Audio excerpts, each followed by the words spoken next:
Phil Spencer himself confirms Xbox games going multi-platform. Is BioWare dunsies with Dragon Age Forever?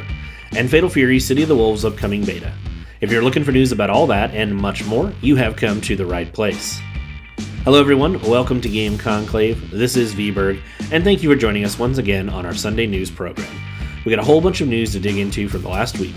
If you could take a moment of your time though to subscribe and like this video, and after it's over let us know what you thought of these stories, be they funny and or interesting.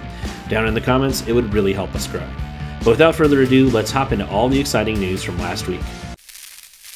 Mai Shiranui from the King of Fighters series will be coming to Street Fighter VI on February 5th. She will appear on the new Aokigahara area of the World Tour with tons of new missions for you to take on, and in order to meet Mai, you will first have to become Terry Bogard's student through the One Fateful Day menu in your hangout.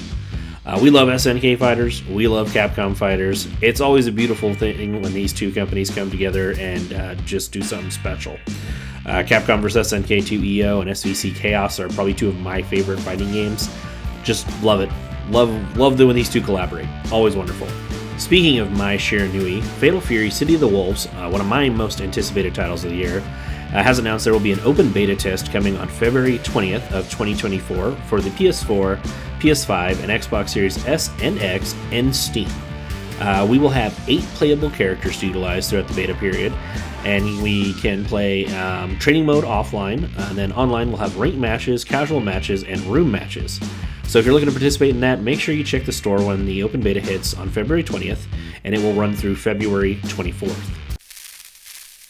PlayAsia has announced a reprint of the Ninja Gaiden Master Collection for PS4 and Switch at the end of this month. So if after seeing the news about the Ninja Gaiden 2 Black Remaster and Ninja Gaiden 4 announcement, you're looking to hop into that series, or you're just trying to get your hands on physical copies of the Ninja Gaiden Master Collection for either of those two consoles, make sure you check PlayAsia's website for that reprint. I know I will be, since I never managed to scrounge up a copy. There's also been confirmation that Ninja Gaiden 2 Black will also be seeing a PS5 physical version. Now, since we've been covering the upcoming Trails Through Daybreak 2 and a few of our other video releases, both last week and one coming up tomorrow, we feel obligated to let you know that VGP has a reprint coming up on the Trails of Cold Steel 1 and 2, which are very difficult games to acquire at a reasonable price. So if you're looking to get into the Trails series or you're just an aficionado of physical copies, you're going to want to take a look at that. Each game is $45 through VGP, or you can buy them in a combo both together for $85. And yeah, these are two games, they're very difficult to find at a reasonable price. They're usually going around for about $200, and they had a very limited pressing.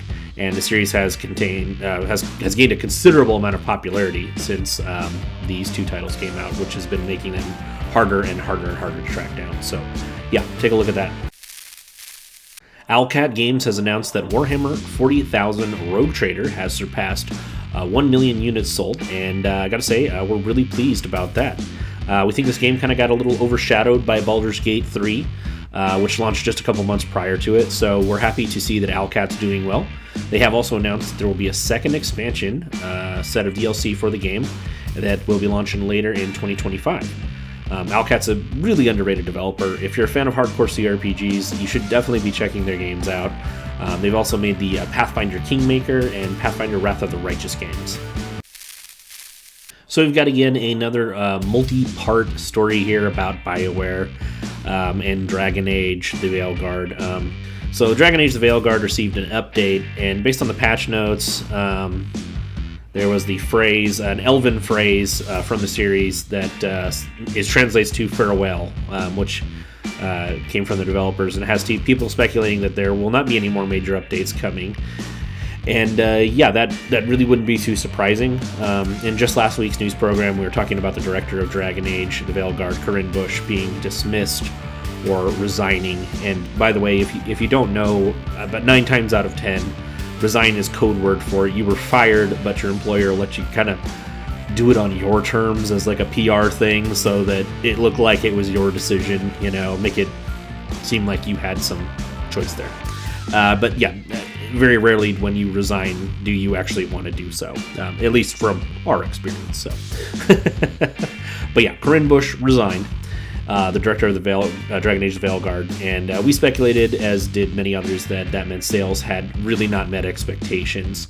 And we've now received official confirmation that the game reached only 1.5 million players, which was 50% less than their expectations were, which was to sell about 3 million units in the first 3 months of the game's launch. And they received less than half of that.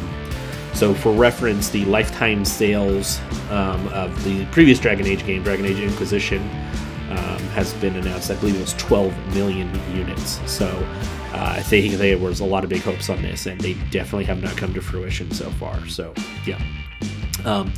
And corresponding to Dragon Age's, the announcement about Dragon Age's underperformance, as well as the latest soccer title from EA that also underperformed, their stock took about a 20% drop. So they're definitely, high-ups are going to be looking to point fingers at someone and make some firings and figure out how this all happened and make sure it doesn't happen again.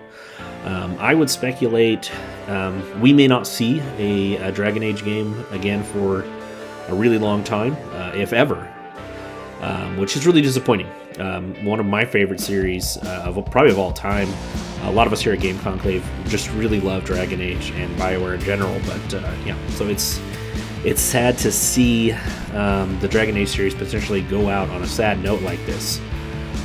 But that might bring us to what might be potentially a good BioWare story. Ooh, fingers crossed, we're hoping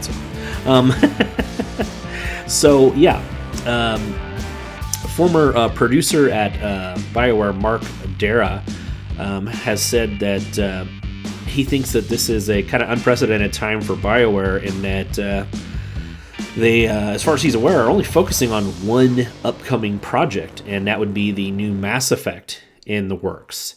And this is probably the first time in their history they've ever been laser focused on a singular title. So we hope that means that the next Mass Effect is going to knock it out of the park. And we know that most of the core staff, in terms of higher up positions working on the new Mass Effect, are veterans to the series. So it should be in pretty good hands, and we'd like to see that. I believe one of the new writers who came on board wrote some of the Deus Ex games, and those are fantastic. This should be right up their alley. And it seems like the Mass Effect production will hopefully be a lot less troubled than the new Dragon Age's development was.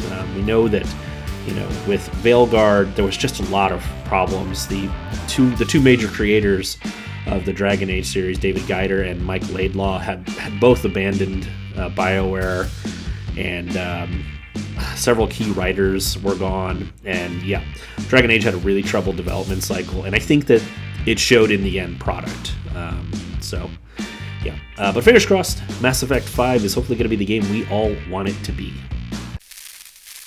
Naoki Hamaguchi, the director of the Final Fantasy VII Remake project, has confirmed that the third part of Final Fantasy VII's Remake has been fully written, and then indicated that it will most likely not be a PlayStation exclusive.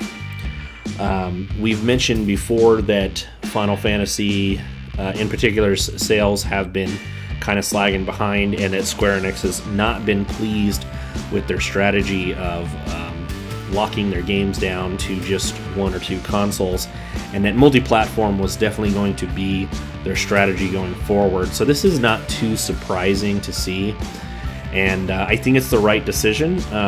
When you spend a lot of money on graphics and voice acting and budgets on par with what they're doing, you really need to make sure you get that product into as many hands as possible. And this is probably a really good decision for the series. It's been kind of struggling for a little bit, and I think not being on the Switch definitely hurt them. And Xbox fans have always been asking for more Final Fantasy. I think they've only just gotten like a handful of titles until recently, when they finally made the Pixel remasters and a lot of the older ones available. So I think this is a really good move from Square Enix. The Final Fantasy should probably be on all platforms, Switch 2, Xbox Series S and X, and PlayStation and PC. And they should probably stop with the staggered releases too if they really want to get those big sales numbers. So I think this is the right direction for them to be taking. Okay, and in the last story, we have just a bit of an excerpt from an interview about gaming with Phil Spencer with the Gamertag radio show, which you should definitely go check out. But we're going to talk about what he said, and we're going to talk about what we think about that here.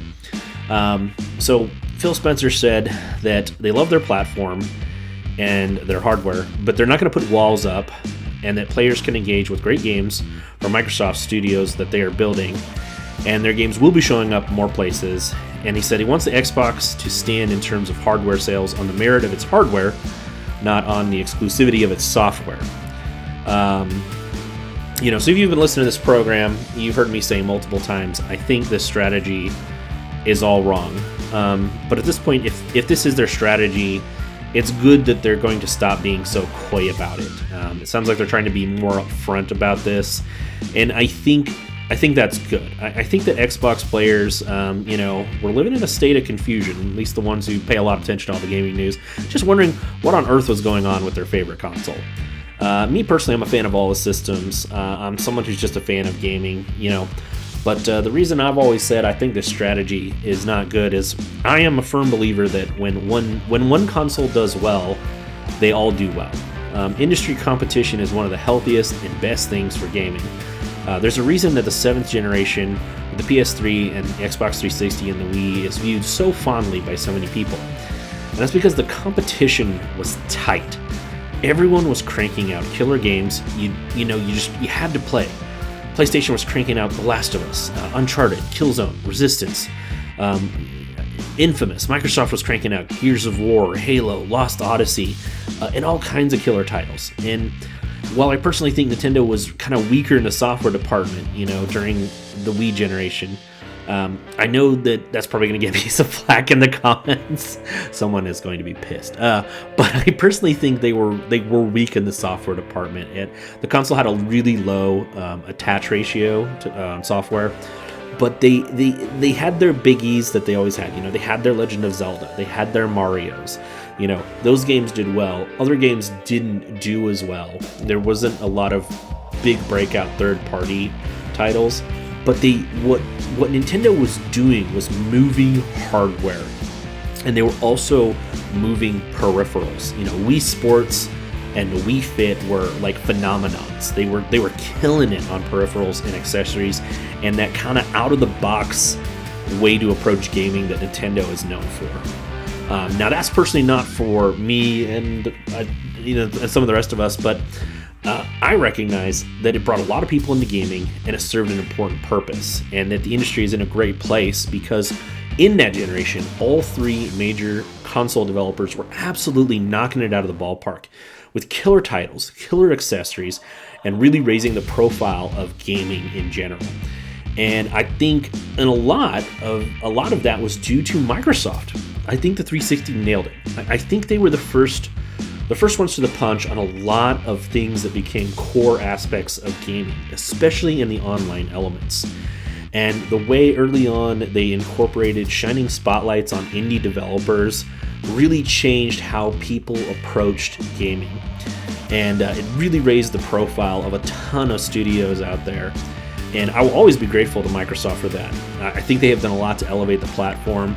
So the reason I, and others have been concerned about this direction they've been taking is I don't want to see gaming get to a point where Nintendo and Sony rest on their laurels, because I think that after the PS2 generation, where Sony knocked it out of the park, I think they were kind of resting on their laurels from after the 6th generation.